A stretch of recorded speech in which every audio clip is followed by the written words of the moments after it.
open. I don't think he cares. Open Olympia stage. Yeah. I mean, listen. Ask him if he cares. No, but What's up guys and welcome. You are watching Fazi Fitness. So guys, channel membership is now live. Link is in the description and the first comment. Do check it out.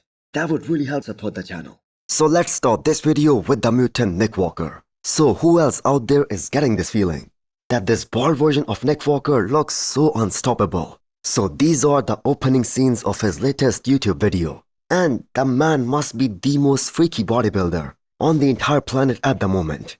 So the most surprising thing is that the man isn't shying away from hitting or posting the front lat spread, which is also looking a lot better this year. So improved compared to his past. And this is that sheer wow factor that Nick aims to bring on this year's Olympia stage, because he knows his coach and even Nick Walker himself knows that he will 100% lose the aesthetics round against all the top 5 guys. But he has the ability to freak everyone out and just outmuscle a bunch of guys in that Olympia top 5 based on the level of mass and the kind of muscularity that he's carrying right now. So that back double biceps is looking on a whole different level on the mutant at the moment. Not that this was ever a weak shot for him, but this right here will most probably contest for the best back double biceps in this year's Olympia lineup across all divisions. And what's even shocking is Nick is right now 12 weeks out and his conditioning is so damn insane, and the man is so far ahead of the schedule. And the crazy thing is that he hasn't even flipped the switch just yet. He hasn't dropped the hammer. Plus, he's about 25 pounds up from his competition weight that we saw at the Pittsburgh Pro and the New York Pro.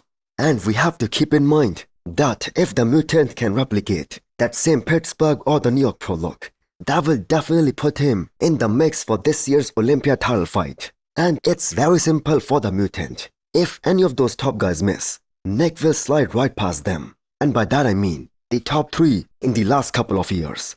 So what did you guys think about this update from the mutant?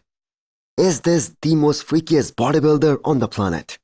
And is this the freakiest the mutant has ever looked? Next up, we have an 8 weeks out physique update from Sergio Oliva Jr.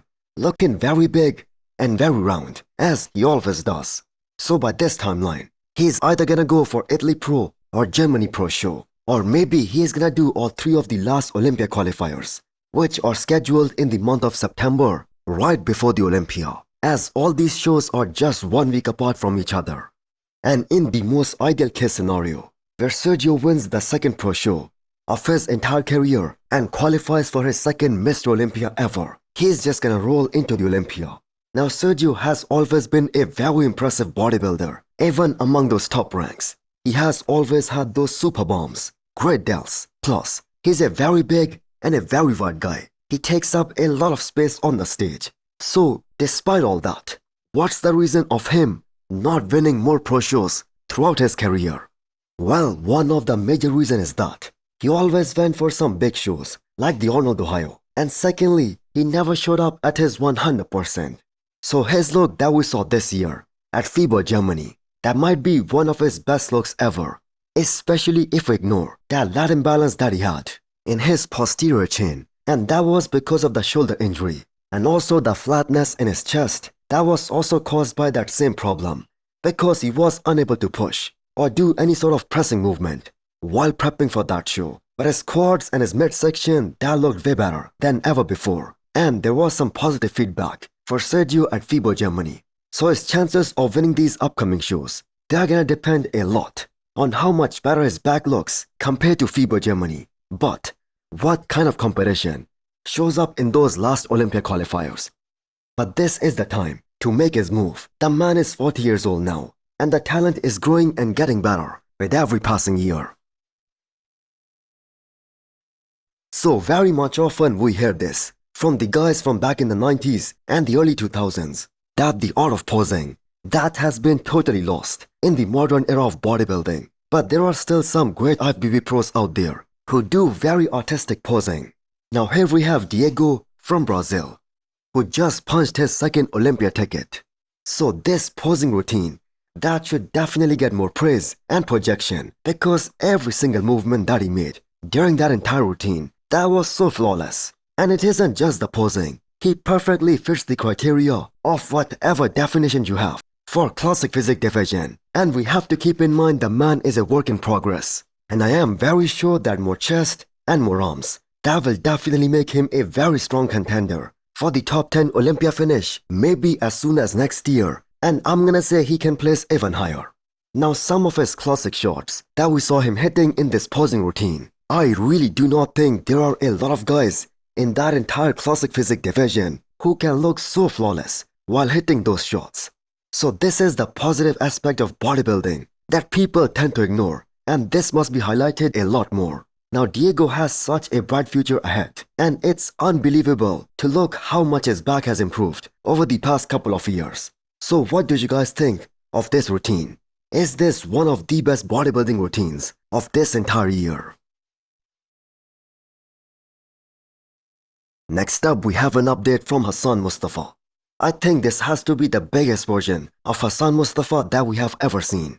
And for him to be above 300 pounds with such a decent kind of body composition, that tells you that whatever the plan is, whatever him and his coach have been working on, it has been going superbly in his favor. So not every IFBB pro, they can stay very shredded and lean like Derek Lunsford or Nick Walker all year round. And if we look at some of the off-season looks from Hassan Mustafa this time, then this is a much better and a leaner overall look for him, especially compared to his past looks. So that is a lot of muscle that Hassan Mustafa is carrying at the moment. And the only way for him to win another pro show and qualify for the Olympia is to come in absolutely ripped. So Nick Walker, being one of the most successful bodybuilders on the planet right now, who doesn't have any kind of edge in terms of the aesthetics and the shape, that is a prime example whom Hassan Mustafa can follow and should follow. And we have no reason to doubt that his work ethic is superb. He trains and diets extremely hard. But it's just very difficult for him, for some bodybuilders, to get bone dry and come in very shredded, no matter what they do. So the last time Hassan won a pro show, that was back in 2023 when Chad Nichols was coaching him. And based on his current update, it doesn't look like he's aiming to do any show anytime soon. So the kind of muscularity that Hassan Mustafa has, it will be so great to see him shredded like he came in for Toronto Pro back in 2023. And that was one of his best looks ever. Nihat Kaya, I believe, is phenomenal. He's going to, probably be contesting for a second place, but he is not still at your level. What you have, it needs to be on the open. I don't think he cares. Open Olympia stage. Yeah, I mean, listen. Ask him if he cares. No, but Next up, we have a 12-week out physique update from the youngest sensation in the 212, Nihat Kaya. So what an honor for him to be considered a serious contender to fight for the top spot on his Olympia debut. So every expert out there can see this happening. And Milos Sorsev mentioned him in front of the reigning champion, Keon Pearson. So how high can this kid place at the Olympia in the 212 in the future? I believe he's gonna become a multiple times 212 champ. Because if we look at the trajectory of Keon, who has always been considered one of the most genetically gifted guy, at least in the recent times. Even when he was unable to place in the top 10 at his 212 Olympia debut, people always considered him the next big thing. So the mentorship from Patrick Tour, that was the icing on the cake for Keon. And that has been the case with Nihat Kaya too. And that is gonna serve as the added motivation to stay on the top of his game throughout the year. So Dubai Pro was a very close contest between Nihat Kaya and Angel Calderon. But considering that Nihat Kaya has been making improvements at such a fast pace, he's gonna show up a lot better come October at the Olympia. So hit the thumbs up button if you liked the video and smash the subscribe button if you wanna come back for more. Thanks for watching.